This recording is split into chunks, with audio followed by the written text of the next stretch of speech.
My fiancée and her parents publicly mocked my late mother at rehearsal dinner, so I called off the wedding in front of all without a second thought. I'm 33, and until recently, I was engaged to Lydia, a woman I honestly thought I'd spend the rest of my life with. I met her about 6 years ago through mutual friends at a cookout. She had this great smile, was quick with a joke, and we just clicked. I didn't think twice when I decided to propose a year ago. It felt like the right time, the right person. At the time, I wasn't just marrying Lydia. I was also, in a way, marrying her family. Her parents, Jack and Donna, are the kind of people who love to be the center of attention. They're loud, opinionated, and always seem to have a comment about everything.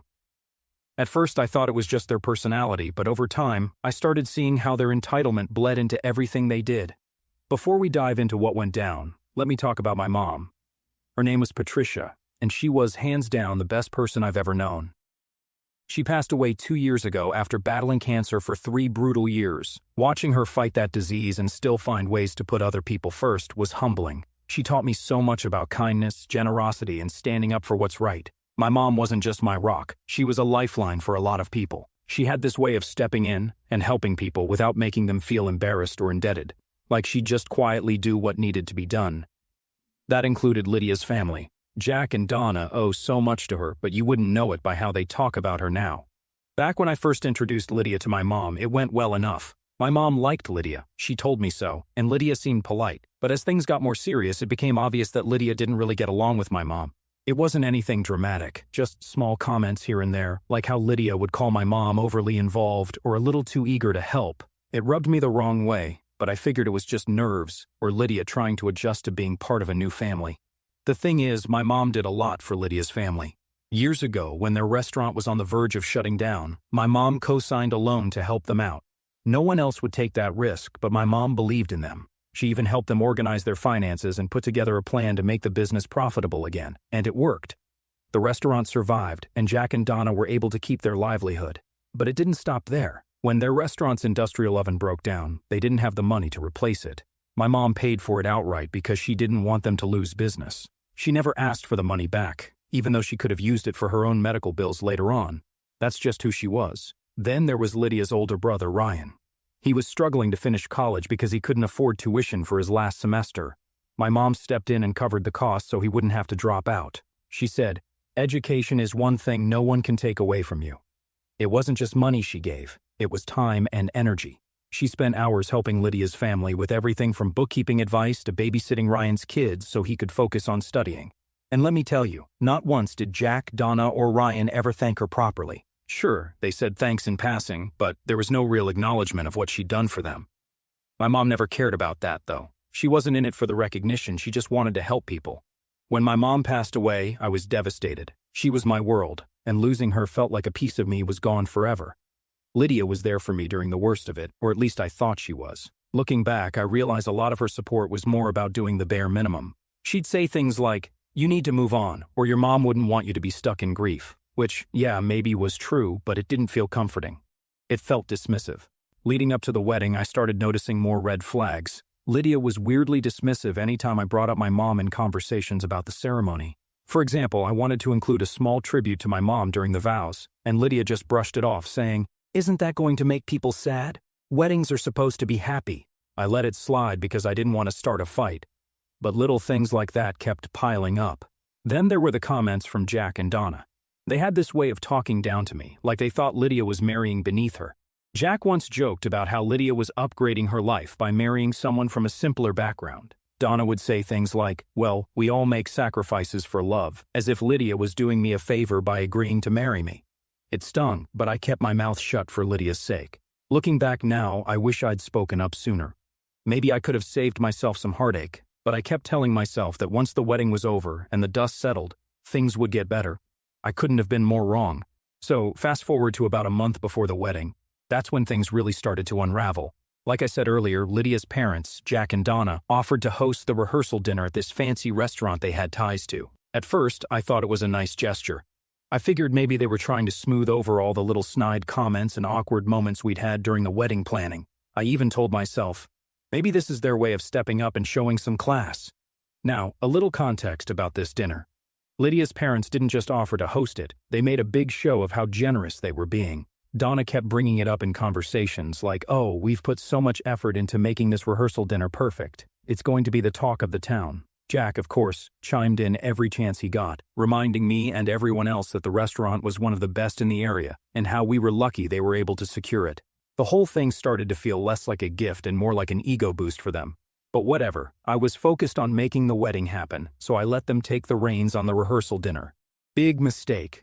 As we got closer to the date, Jack and Donna's true colors started to shine through even more. Every conversation with them turned into some kind of backhanded comment or passive-aggressive remark. For example, when I tried to confirm the guest list for the dinner, Donna rolled her eyes and said, "We'll handle it, Michael. You don't need to stress over the details. Just show up and enjoy." It was such a small thing, but it bugged me. Like, this was supposed to be our event, right? Shouldn't Lydia and I have a say in who's coming? Then there was the menu. Donna made this huge deal about how they were curating a high-end dining experience for the night. She kept saying things like, oh, we've got the chef to create something really special. Nothing like what you'd normally find back home, Michael. That last part was her favorite dig. Back home. She loved reminding me that I wasn't from the same social circle as them. I'm from a small working-class town, and they never let me forget it. I tried to brush it off and focus on the bigger picture. I kept telling myself, it's just one night. Smile, nod, and get through it. But even Lydia was starting to act weird. She'd always had this habit of siding with her parents on things, but in the weeks leading up to the dinner, it got worse. Anytime I brought up an idea or concern, she'd wave it off and say, Michael, you're overthinking this. My parents know what they're doing. The thing is, it wasn't just about the dinner. It was the way they made me feel like an outsider in my own relationship. They treated me like I was lucky to even be in the room, like I should be grateful that Lydia was willing to marry me. And Lydia? She never stuck up for me. If anything, she encouraged it by laughing along or dismissing me whenever I tried to bring it up. A week before the dinner, there was this incident that should have been a huge red flag for me. Lydia and I were at her parents' house, finalizing some details for the wedding. Donna was in full control mode, flipping through seating charts and floral arrangements like she was planning a royal event. At one point, I made a suggestion about changing the centerpieces to something simpler, something my mom would have loved. Donna didn't even look up from her binder. She just said, oh, Patricia had interesting taste, didn't she? But this is Lydia's day. Let's keep things modern, shall we? I froze. It was such a subtle jab, but it hit me hard. Lydia didn't say a word. She just kept scrolling on her phone like nothing had happened. I wanted to call Donna out right then and there, but I didn't want to start a fight, so I swallowed my pride and stayed quiet. Looking back, I hate that I didn't say something. It's like every little insult and slight was adding up, but I kept brushing it off because I didn't want to rock the boat. I thought I was keeping the peace. The day of the rehearsal dinner finally arrived, and I could already feel the tension in the air.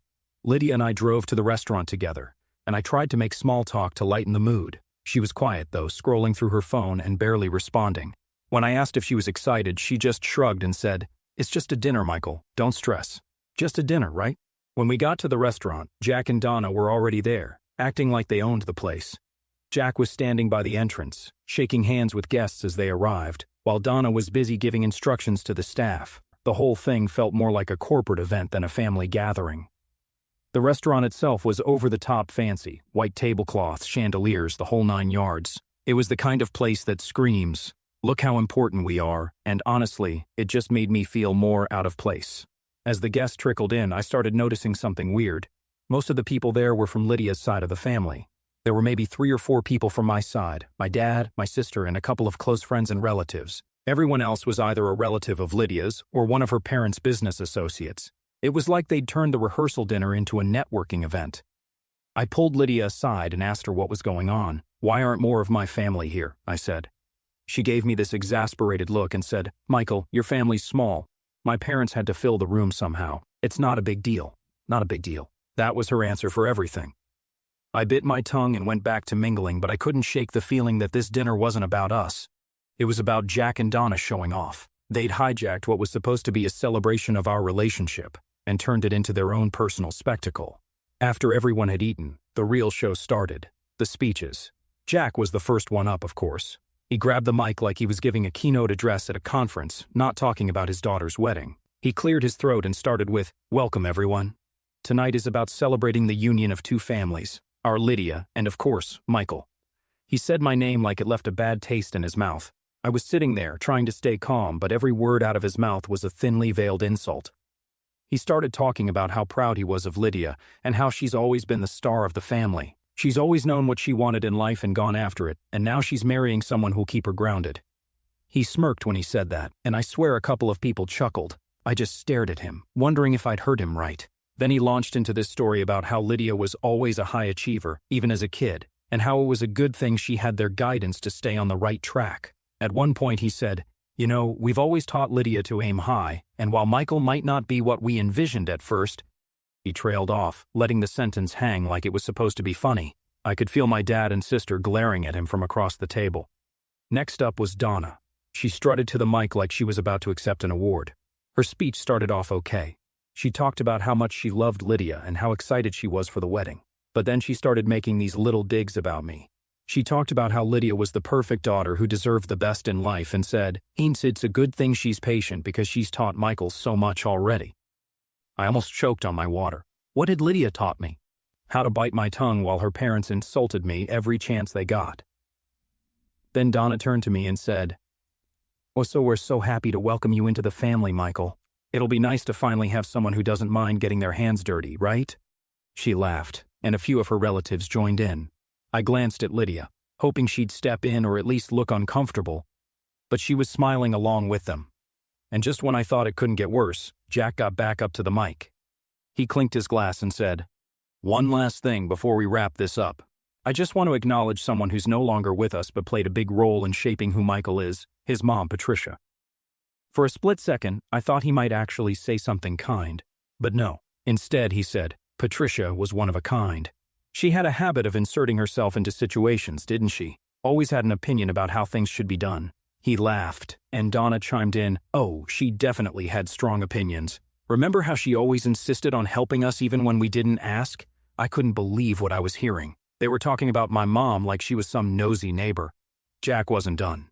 But in all seriousness, he said, "Patricia was a generous woman. She helped us out a lot, sometimes too much if I'm being honest." He winked like it was some kind of inside joke. The room got quiet, but Jack just kept going. "We'll be sure to keep her spirit alive at the wedding. Let's hope Michael doesn't inherit her enthusiasm for taking charge, though. We wouldn't want him meddling too much, right?" That was it.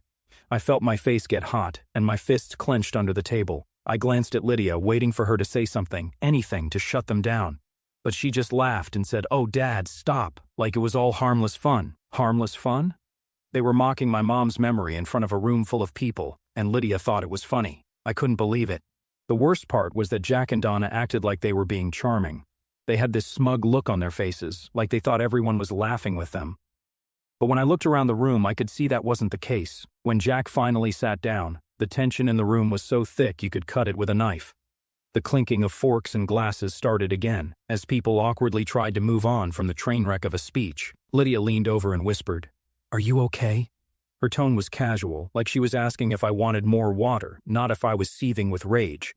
I didn't even look at her. I just nodded, my jaw clenched so tightly I thought my teeth might crack. But then Donna walked over to our table. "Michael," she said sweetly, "I hope you weren't offended. Jack and I just wanted to add a little humor to the evening. It's all in good fun." That's when something snapped in me. I couldn't stay quiet any longer. I stood up, my chair scraping loudly against the floor. "Are you serious right now?" I said, my voice low but shaking with anger. So there I was, standing in the middle of the rehearsal dinner, chair still slightly tipped back from when I stood up. The whole room had gone dead silent, like someone had muted the TV. All eyes were on me, but I didn't care. My heart was pounding and my face was hot, but I knew I couldn't just let this slide. Jack and Donna's mocking of my mom was already too much, but that fake apology from Donna? That was the final straw. "Are you serious right now?" I repeated, looking directly at Donna. She froze for a second, probably not expecting me to actually call her out. Jack looked up from his drink, like I'd just insulted him. Lydia, sitting next to me, whispered, "Michael, stop," but I ignored her. "Let me get this straight," I said, my voice louder now. "You spent the entire night taking cheap shots at my mom, the woman who helped your family when no one else would, and now you're acting like it was just a joke? You think that's okay?" Jack leaned back in his chair, folding his arms. "Relax, Michael," he said, smirking like he thought this was no big deal. "You're overreacting. It was all in good fun." "Good fun?" I shot back. "You called her meddling. You said she was too much. You mocked her generosity like it was some kind of flaw. How was that good fun?" The tension in the room was unbearable. I could see a few of Lydia's cousins looking down at their plates, clearly uncomfortable. My dad, on the other hand, was staring at Jack like he wanted to punch him. My sister had her arms crossed, glaring at Donna like she was waiting for her turn to jump in. Donna tried to laugh it off. "Oh, Michael, don't be so sensitive. We were just sharing a few stories. Everyone knows how Patricia liked to take charge." I couldn't believe what I was hearing. "Take charge?" I said, my voice rising. "She helped you. She saved your business when you were about to lose it. She paid for your oven repairs, your patio remodel, and your son's college tuition. And this is how you repay her? By turning her into some kind of joke at a rehearsal dinner?" Jack sat up straighter, clearly annoyed now. "All right, that's enough," he said, trying to sound authoritative. "We didn't mean any harm, but if you're going to throw a tantrum about it, maybe you're not ready for marriage." That comment showed just how little respect he had for me, or for my mom for that matter. Lydia finally spoke up, tugging on my sleeve. "Michael, can we just go outside and talk? Please?" I pulled my arm away. "No, Lydia, we can't.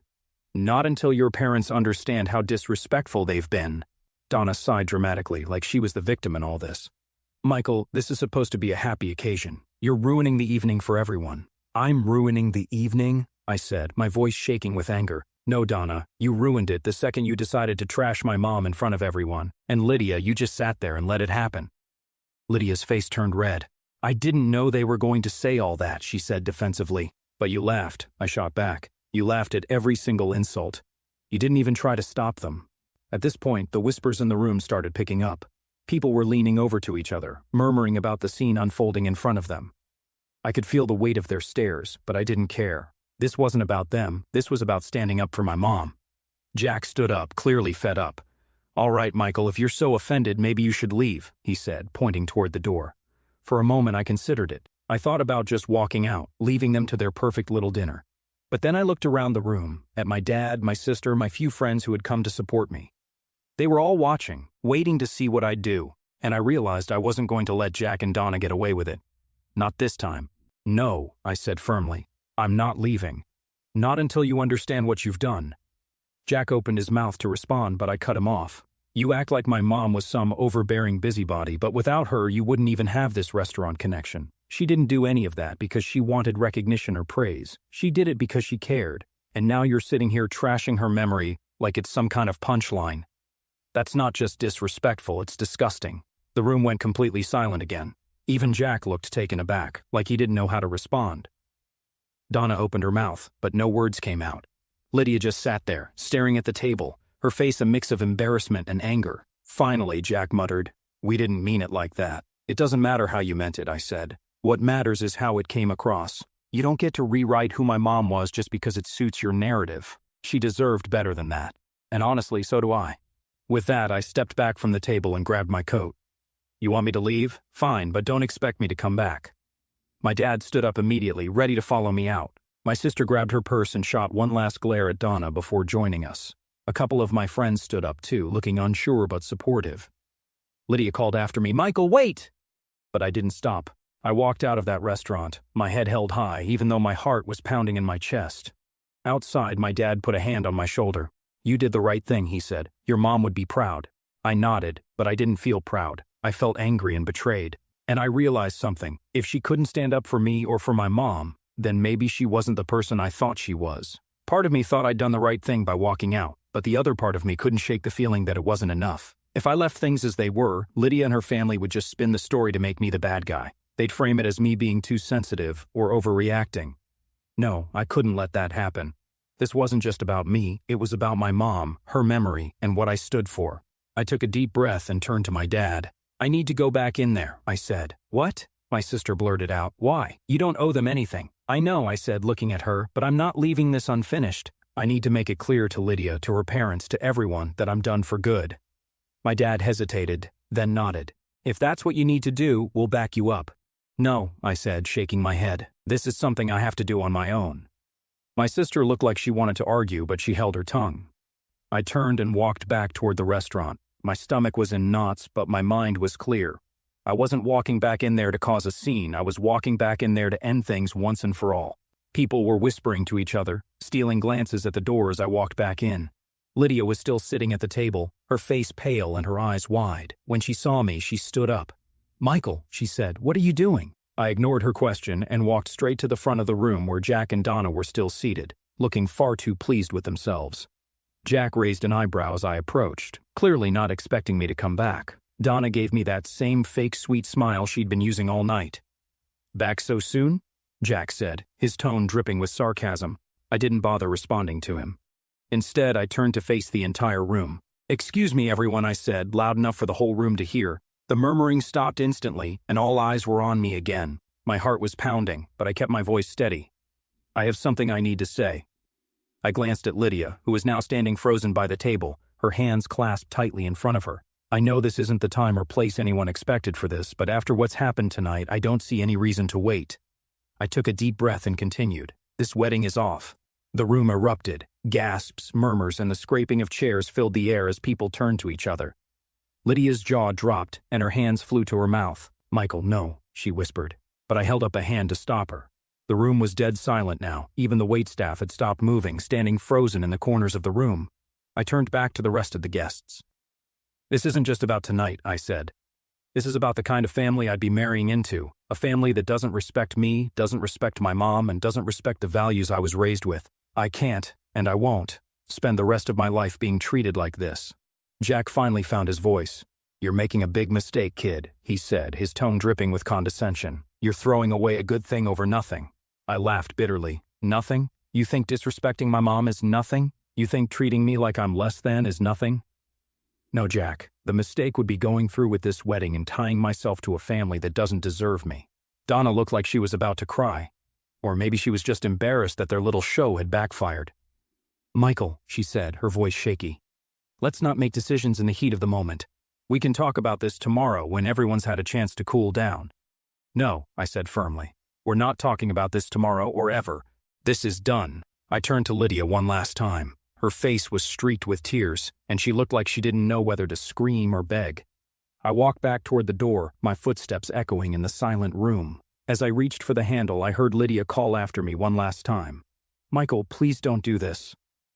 I paused for a moment, my hand on the door, then turned back and said, "I already did."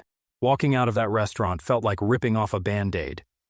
There was a sting, sure, but the overwhelming feeling was relief. It was over. The wedding, the constant disrespect, the feeling of being second best in a family I was supposed to join. All of it was behind me. The next morning, the real fallout began. I woke up to about 100 unread messages on my phone. Most of them were from Lydia, a few were from Jack and Donna, and there were even a couple from random relatives of hers who I barely knew. The tone of the messages ranged from pleading to outright nasty. Lydia's texts were full of apologies. "I'm sorry, Michael. I didn't mean to hurt you. Please just talk to me."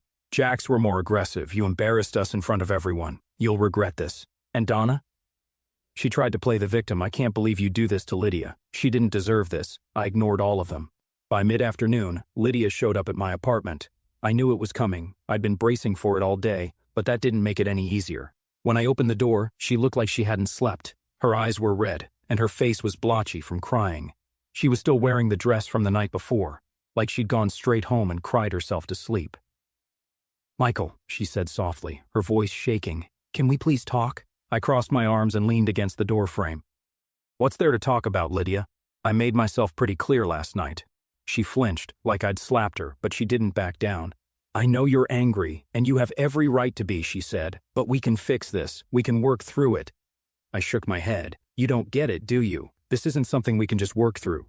She wiped her eyes with the back of her hand, her voice cracking as she said, "I was scared, okay? I didn't know what to do." "Scared of what?" I asked, my frustration boiling over. "Scared of upsetting your parents? Scared of making a scene?"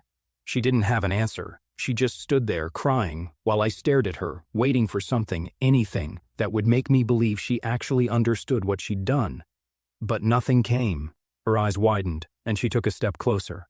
"Please, Michael," she whispered, "don't do this. We can make it work. I'll talk to my parents. I'll make them apologize. Just don't end it like this." I shook my head again. "It's not just about your parents, Lydia. It's about you. Last night showed me exactly who you are, and I can't unsee it. I deserve better than this." She stared at me for a moment, her face crumpling as the reality sank in. One Saturday afternoon, I was cleaning out my mom's old keepsake box. It was something I'd held on to ever since she passed. Inside were things like her favorite necklace, a pair of earrings she used to wear to church, and a small, delicate locket with a picture of my grandmother inside. That locket had been in my family for generations, passed down from mother to daughter, and my mom had given it to me before she passed. She said, "One day, you'll know the right person to give this to." I'd kept it tucked safely in the box ever since. It wasn't just a piece of jewelry, it was a piece of her, of our family history. But when I opened the box that day, the locket was gone. At first, I thought I was imagining things. I tore the box apart, carefully searching through every corner, but it wasn't there. I checked the drawers where I kept the box, the shelves, even the floor around it. Nothing. My heart sank as the realization hit me. Someone had taken it. The only person who'd been in my apartment recently, besides my family and close friends, was Lydia. My stomach churned as I pieced it together. She'd come over a few days after the breakup to drop off the engagement ring. She'd asked to use the bathroom before she left, and I'd thought nothing of it at the time. But now it all made sense. I grabbed my phone and texted her, "Did you take the locket from my mom's keepsake box?" A few minutes later, she replied, "What are you talking about?" I didn't buy it for a second. "You know exactly what I'm talking about. The locket my mom left me. It's gone. You're the only person who's been in my apartment recently.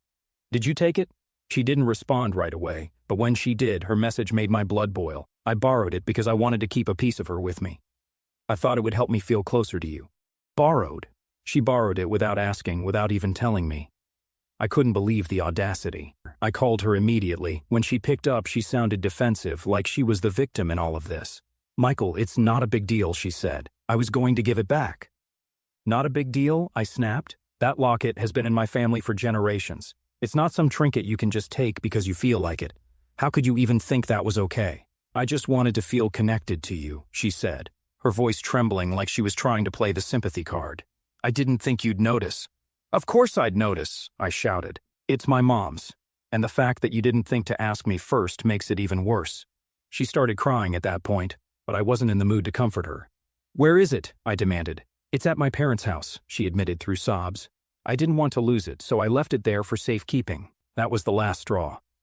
"You took something that didn't belong to you, something that means more to me than you'll ever understand, and you just left it at your parents' house? Are you kidding me?" "I'm sorry," she whispered. "Sorry doesn't cut it," I said, my voice cold. "I'm coming to get it now." An hour later, I was pulling up to Jack and Donna's house. My anger had only grown during the drive, and by the time I knocked on the door, I was ready to explode. Donna opened it, her fake sweet smile fading when she saw the look on my face. "Michael," she said cautiously, "what are you doing here?" "I'm here to get my mom's locket," I said bluntly. "Lydia told me it's here." Donna's face shifted into a mix of confusion and annoyance. "Lydia took a locket? Why would she—" "Just get it," I interrupted. She narrowed her eyes but stepped aside to let me in. A few minutes later, Lydia came downstairs holding the locket in her hand. Her eyes were red and her face was blotchy, but I didn't care. All I saw was the locket dangling from her fingers like it was nothing. "Here," she said, holding it out to me. I snatched it from her hand and inspected it, making sure it was the same one. When I was satisfied, I stuffed it in my pocket and turned to leave. "Oh, Michael, wait," she said, her voice desperate. "Fritch, I didn't mean to upset you. I was just trying to—" "Save it," I said, cutting her off. "Connie's you stole from me, Lydia, from my mom. Like, what you'd already done wasn't enough." Her face crumpled, and she started crying again. But I didn't stop. I walked out the door, slamming it behind me. In the days that followed, I blocked her number, deleted her messages, and cut off every possible way for her to contact me. I was done with her, her family, and all the drama they brought into my life. Calling off the wedding had been hard, but this was the final nail in the coffin. And as tiring as it was, it also felt like closure. I'd stood up for myself, for my mom, and for the values she'd instilled in me. I knew I'd made the right choice.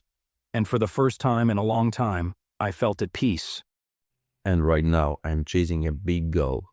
My first 1,000 subscribers on YouTube channel. Please put your like and subscribe. Thank you. And remember, not every I love you means forever.